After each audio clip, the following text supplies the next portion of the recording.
Twelfth व्यवसाय twelfth व्यवसाय अध्ययन में हम लोग इस समय देख रहे हैं प्रबंध का एक महत्वपूर्ण कार्य निर्देशन यानी डायरेक्शन। जब हम कर्मचारियों से कार्य करवाते हैं तो कार्य से संबंधित निर्देश कर्मचारियों को पूर्ण रूप से व्यवस्थित रूप से दिए जाना अनिवार्य है। समय समय पर कर्मचारियों का मार्गदर्शन करना, उनको कार्य के प्रति प्रेरित करना, उन कर्मचारियों का एक उचित ढंग से नेतृत्व करना, कर्मचारियों के लिए कार्य से संबंधित सूचनाओं का आदान प्रदान करना, यानी निर्देशन एक बड़ी प्रक्रिया है जो उद्देश्य प्राप्ति में प्रबंध का एक महत्वपूर्ण कार्य है। तो हम लोगों ने निर्देशन के तत्व पढ़े थे कि निर्देशन के 4 तत्व होते हैं: पर्यवेक्षण, अभिप्रेरण, नेतृत्व और संप्रेषण यानी संदेशों का आदान प्रदान, जिसमें से अभी हम लोग देख रहे हैं पर्यवेक्षण। पर्यवेक्षण यानी कार्य करने वाले कर्मचारियों पर निगरानी रखना, उनका मार्गदर्शन करना, उनके कार्यों का निष्पादन करना। तो ये जो पर्यवेक्षण है, निर्देशन की एक शुरुआत होती है। निर्देशन का एक महत्वपूर्ण बेस होता है कि जब भी किसी कारखाने में, किसी बड़ी फैक्ट्री में, किसी उद्योग में बहुत अधिक मात्रा में कर्मचारी कार्य करते हैं तो ऐसी स्थिति में एक व्यक्ति के लिए संभव नहीं होता है कि इतने सारे कर्मचारियों पर वह अकेला नियंत्रण रख सके। तो ऐसी स्थिति में कर्मचारियों के ग्रुप बना दिए जाते हैं। कार्य से संबंधित विभिन्न प्रकार के विभाग होते हैं। तो एक निश्चित कर्मचारियों की संख्या पर एक व्यक्ति नियुक्त कर दिया जाता है जिसे हम पर्यवेक्षक कहते हैं। यानी वह उन कर्मचारियों के कार्य पर निगरानी रखेगा, उनका मार्गदर्शन करेगा, उनको परामर्श देगा, कार्य के प्रति प्रेरित करेगा। तो इस प्रकार से जो पर्यवेक्षण है निर्देशन का एक महत्वपूर्ण तत्व है। प्रबंध की दृष्टि से भी निर्देश जो पर्यवेक्षण है वह बहुत महत्वपूर्ण माना जाता है।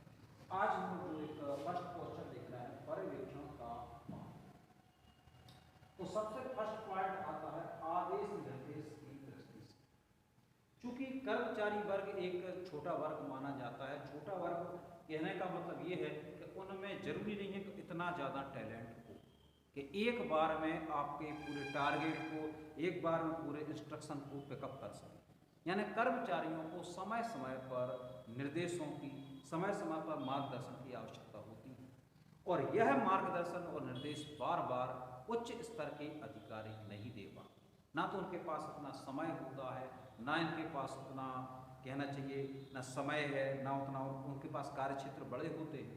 तो वह कर्मचारियों को बार बार जो है मार्गदर्शन दें या समय समय पर उन पर निगरानी रखें। सो ऐसी दृष्टि से जो पर्यवेक्षक होता है वह बहुत महत्वपूर्ण होता है। कर्मचारियों के निकट का व्यक्ति है, कर्मचारियों के स्तर का है, थोड़ा ही बहुत स्तर ऊंचा होता है, तो वह उनको समय समय पर जो है आदेश निर्देश देता रहता है, उनके लिए गाइड करता रहता है। सेकंड आता है कार्य आवंटन की दृष्टि। कई प्रकार के कार्य होते हैं। कार्य करते करते पर्यवेक्षक इस बात को जो है माइंड कर लेता है कि कौन सा कर्मचारी किस कार्य में निपुण है, क्योंकि कई प्रकार के कार्य कई क्रियाओं में, कई उपक्रियाओं में बटे होते हैं। तो पर्यवेक्षक चूंकि उनके निकट है, कर्मचारियों पर निगरानी रख रहा है, तो वह उनकी कार्य कुशलता, कार्य क्षमता को बहुत अच्छी तरीके से परिचित होता है। तो पर्यवेक्षक जो है बेहतर ढंग से कार्य का आवंटन कर सकता है, इतना शीर्ष अधिकारी नहीं कर पाता। समस्याओं का निवारण, चूंकि मैंने आपसे कहा कि ये जो पर्यवेक्षक है ये कर्मचारियों के निकट का व्यक्ति है, तो यह जो है समस्याओं पर, कर्मचारियों की समस्याएं होती हैं उनको समझता है, उनको सुलझाने, यदि वह स्वयं सक्षम होता है तो स्वयं सुलझाता है, वरना उच्च अधिकारियों के समक्ष समस्याएं रखता है, उनका निवारण करता है। क्योंकि कर्मचारियों का तो सीधा सीधा संपर्क अधिकारियों से होता नहीं, उनकी समस्याओं का निवारण करने में भी पर्यवेक्षण की महत्वपूर्ण भूमिका। परामर्श देना, कर्मचारियों को कार्य से संबंधित कई प्रकार के परामर्श देना पड़ते हैं।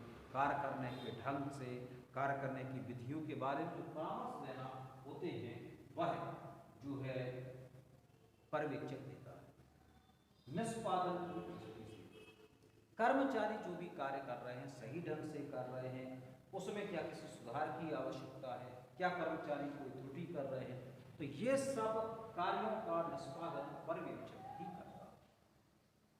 प्रबंध तथा श्रमिकों के मध्य की करता। तो जो प्रबंधक हैं, उच्च स्तर के अधिकारी हैं, वह कर्मचारियों के प्रत्यक्ष संपर्क में नहीं होते, या हम दूसरे शब्दों में ये कहें कि जहाँ पे हजारों की संख्या में कर्मचारी कार्य कर रहे हैं, तो प्रबंधक या बड़े अधिकारी उनके संपर्क में उतरे नहीं रह पाते। तो ये जो पर्यवेक्षक होता है, प्रबंध तथा श्रमिकों के बीच में एक मध्यस्थ का कार्य करता है, यानी इसका संपर्क श्रमिकों से भी होता है और उच्च स्तर के अधिकारियों प्रबंधक से भी हो सकता है।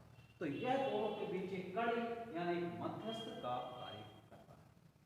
तो इस प्रकार से हम देख सकते हैं कि पर्यवेक्षण का या पर्यवेक्षण का इसमें निर्देशन में और प्रबंधन में बहुत महत्वपूर्ण स्थान है। सेकंड क्वेश्चन हमें देखना है कि निर्देशन और पर्यवेक्षण में अंतर। जो पर्यवेक्षण है यह निर्देशन का एक तत्व है, एक भाग है।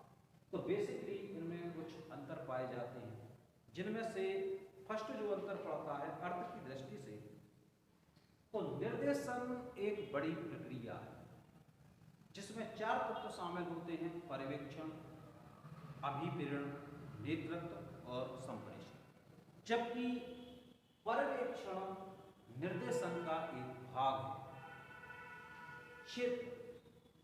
जैसा कि हम लोगों ने भी पढ़ा कि 4 तत्व जो हैं निर्देशन में शामिल, तो जाहिर है निर्देशन का क्षेत्र बहुत बड़ा होता है, जबकि पर्यवेक्षण सिर्फ एक भाग है, पार्ट है, उसका क्षेत्र छोटा। महत्व: निर्देशन जो है प्रबंध के सभी स्तरों पर महत्वपूर्ण है, जबकि पर्यवेक्षण जो है यह केवल व्यवसाय के संचालन से संबंधित है, यानी सिर्फ कर्मचारियों के स्तर तक ही सीमित। क्रिया: निर्देशन में बहुत सी क्रियाएं की जाती हैं, यानी इसमें क्रियाओं की बहुतायत रहती है, जबकि जो पर्यवेक्षक है इसमें केवल एक निश्चित क्रियाएं होती हैं कि मुख्य रूप से आपको कर्मचारियों के कार्यों का निष्पादन करना है। अधीनस्थ: यहाँ पे जो अधीनस्थ होते हैं यानी मुख्य प्रबंधक और उसके अधिकारी जो होते हैं, यानी मुख्य प्रबंधक के अधिकारी अधीनस्थ होते हैं, जबकि पर्यवेक्षक के अधीन जो है कर्मचारी कार्य करते हैं, कर्मचारी